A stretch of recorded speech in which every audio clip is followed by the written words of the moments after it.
5 দিনে 5 কোটি ভাবা যায় একটা বাংলা সিনেমার জন্য। এটি কিন্তু অনেক বড় একটা বড়সড় ব্যাপার, কারণ এই খাদান সিনেমাটি কিন্তু বক্স অফিসে 20 তারিখ আসার পর থেকে কিন্তু একদম ধুম মাচিয়ে দিয়েছে, ধামাকা মাচিয়ে দিয়েছে যাকে বলে। মানে প্রথম দিনের কালেকশনই ছিল 1 কোটি টাকার উপরে, প্রায় 1.5 কোটি টাকার কাছাকাছি। আর আজ 5 দিন হতে চললো, এই 5 দিনে কিন্তু 5 কোটি টাকা ছাড়িয়ে যাবে আর কিছুক্ষণের মধ্যেই।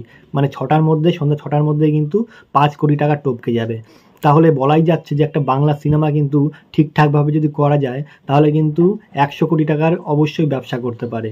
বাংলা সিনেমা যদি সাউথ ইন্ডাস্ট্রির মতন হয় বা করা যায়, সম্ভব হয়, তাহলে কিন্তু 100 কোটি টাকা কালেকশন করা কোনো ঘটনাই না। বিভিন্ন রকম দিক থেকে, শুধুমাত্র যে হল কালেকশন বা বক্স অফিস কালেকশন এরকম কোনো ব্যাপার না, সব দিক থেকে মিলিয়ে কিন্তু 100 কোটি টাকা কিন্তু চোখ বন্ধ করে ওঠানো সম্ভব। আর যদি বলি এই খাদান সিনেমার কথা, মানে অবিশ্বাস্য রকমের হিট, সুপার ডুপার হিট তো মানে সিনেমা রিলিজ করার আগেই হয়ে গেছে। গানগুলো তো মানে বাম্পার রেসপন্স দিয়েছে পুরো একদম, শুধু আমাদের দেশেই নয়, সারা বিশ্বের বিভিন্ন জায়গায় যেখানে যেখানে বাঙালিরা আছে, এমনকি যারা হিন্দি দর্শকও আছে, তারাও কিন্তু খাদান সিনেমার প্রত্যেকটি গান কিন্তু মানে অবশ্যই সাকসেসফুল করে তুলেছে এবং অবশ্যই তারা পছন্দ করেছে। এবার গানের কথা বাদ দিয়ে এবার আসি বক্স অফিস কালেকশনের কথা। আমি আগেই বলেছিলাম যে বক্স অফিস কালেকশন নিয়ে অবশ্যই একটা ভিডিও করব।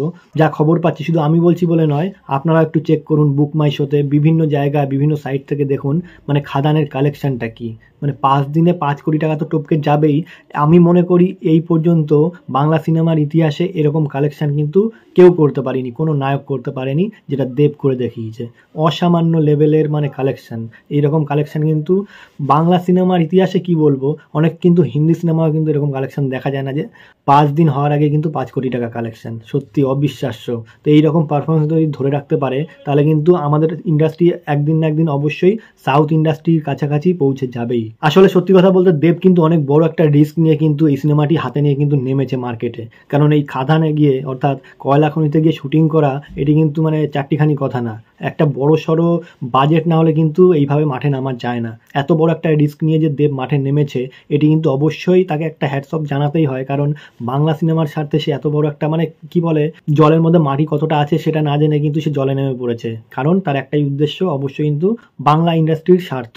নিজের ব্যবসার কথা সবার আগে বড় কথা নয়। এর আগে দেব কিন্তু অনেক সিনেমা করেছে যেগুলো কিন্তু ফ্লপ গেছে, বা সেই সিনেমা কিন্তু টাকা মারও গেছে সে প্রডিউসার হওয়ার পরেও। তারপরেও সে যে এত বড় একটা রিস্ক নিয়ে নেমেছে, এত বড় একটা সিনেমা নিয়ে খাদানে, সত্যি এটা কিন্তু ভাবাই যায় না। তারপরেও যেভাবে দর্শক সাপোর্ট করেছে দেবকে, যেহেতু দেব অনেকদিন ধরে এই রকম সিনেমা করছিল না, এরকম প্যাটার্নের সিনেমা করছিল না, কমার্শিয়াল সিনেমা করছিল না। তারপরে এতদিন পরে, প্রায় 10 বছর পরে দেব এরকম একটা জনারে মাঠে নেমেছে, কমার্শিয়াল সিনেমা নিয়ে মাঠে নেমেছে।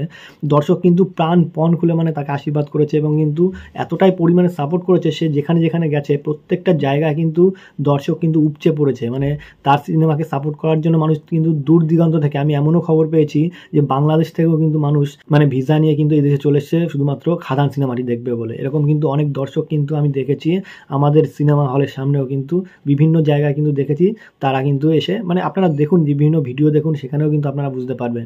আর সব থেকে বড় কথা, সিনেমাটি সফল হওয়ার পেছনে রাত নেই বেরাত নেই, বিভিন্ন শো যখন যেখানে দিচ্ছে, সকালবেলা, ভোরবেলা, রাতের বেলা, রাত 2টোর সময়, প্রত্যেকটা শো কিন্তু হাউসফুল করে দিচ্ছে দর্শক। এতটাই মানে এই সিনেমার প্রতি মানুষের ভালোবাসা এসেছে। আর তাছাড়া আপনারা এই পর্যন্ত দেখুন প্রায় 150টার উপরে কিন্তু শো হাউসফুল গেছে। অনেকে কিন্তু টিকিট না পেয়ে সিনেমা হলের সামনে গিয়েও বাড়ি চলে যাচ্ছে।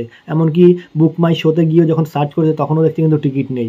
এই রকম মানে বাংলা সিনেমাকে ঘিরে যে এইরকম উত্তেজনা হতে পারে মানুষের মধ্যে, এইরকম একটা আবেগ কাজ করতে পারে, সত্যি আমি এর আগে কখনো দেখিনি।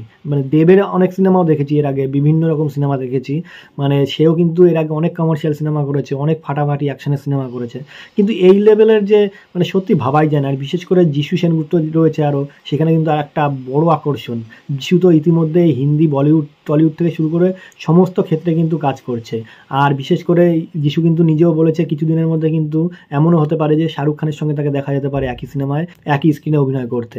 সত্যি কথা বলতে এই যে একটা টলিউড, বাংলা টলিউড ইন্ডাস্ট্রি থেকে উঠে এসে মানে এরকম একটা জায়গায় পৌঁছে যাওয়া, সত্যি মানে এটা কিন্তু একটা অবশ্যই গর্বের বিষয়। সেখানে দাঁড়িয়ে যিশু যেভাবে ট্রেন্ডিংয়ে চলছে, আর দেব তো বলার কথাই নেই, মানে দেব বলতে তো বাংলার জনগণ পুরো পাগল, মানে সিনেমা প্রেমীরা।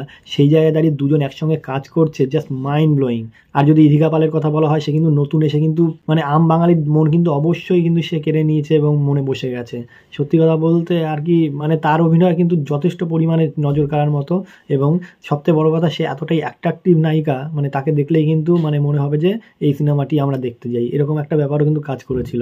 আর কিশোরী গানটা এত পরিমাণে হিট হয়েছে যে শুধুমাত্র গানটির জন্য কিন্তু প্রচুর দর্শক কিন্তু এমনও আছে শুধুমাত্র গানটি দেখার জন্য, শোনার জন্য কিন্তু হলে গিয়েছে তারা। আর আপনারা একটা জিনিস দেখুন, যে সিনেমা হলে যখনই সিনেমা শেষ হচ্ছে বা সিনেমা চলাকালীন যেভাবে দর্শক মানে উঠে পড়ে লাফাচ্ছে এবং যে পরিমাণে মানে দর্শক মানে হুল্লোড় করছে, সিটি মারছে, এটা কিন্তু একদম বাংলা সিনেমার ক্ষেত্রে বহু বহু যুগ পরে হয়েছে। সত্যি মানে কিছু বলার নেই। জাস্ট এরকম সিনেমা যে 100 কোটি টাকা ইনকাম করবে, মানে করা উচিত, সেটি কিন্তু বলার অপেক্ষা রাখে না। এটা করা উচিত, 100 কোটি টাকার বেশি ইনকাম করা উচিত। কারণ বাংলা ইন্ডাস্ট্রি কিন্তু সেই উত্তম কুমারের আমল থেকে কিন্তু সবাই মানে বলিউডও কিন্তু নজর রাখে টলিউড ইন্ডাস্ট্রির পরে। সেখানে দাঁড়িয়ে আমাদের ইন্ডাস্ট্রি দিন দিন যে এত পিছিয়ে পড়ছে, সেটি কিন্তু একান্তভাবে হওয়া উচিত নয়। সেই জায়গায় দাঁড়িয়ে যে দেব এইভাবে চেষ্টা করছে, ইন্ডাস্ট্রিকে এইভাবে এগিয়ে নিয়ে যাওয়ার চেষ্টা করছে, এটি কিন্তু অবশ্যই দেবকে অবশ্যই সমস্ত বাঙালি দর্শকদের ধন্যবাদ জানানো উচিত। তো যাই হোক, আমি অবশ্যই আশা করবো টিভি রাইটস হোক বা সিনেমা হল কালেকশন হোক বা যাই হোক না কেন, যেখান থেকে হোক না কেন, এই সিনেমাটি কিন্তু 100 কোটি টাকা ইনকাম করা উচিত। আপনারা তাই সবাই মিলে অবশ্যই সাপোর্ট করবেন সিনেমাটিকে, অবশ্যই সিনেমা হলে গিয়ে সিনেমাটি দেখবেন। তো যাই হোক, এই 5 দিনের কথাটি বললাম, 5 দিনে কিন্তু প্রায় 5 কোটি টাকার বেশি ইনকাম করছে এই সিনেমাটি। তো আমরা আশা করবো যে এই সিনেমাটি আরও অনেক বেশি ইনকাম করুক। তো আর বেশি কিছু বলবো না, আমি এই কালেকশনটা নিয়ে কথা বলার জন্য এই ভিডিওটি করলাম। যদি ভিডিওটি ভালো লাগে অবশ্যই লাইক, কমেন্ট এবং শেয়ার করবেন এবং অবশ্যই সাবস্ক্রাইব করবেন। নমস্কার।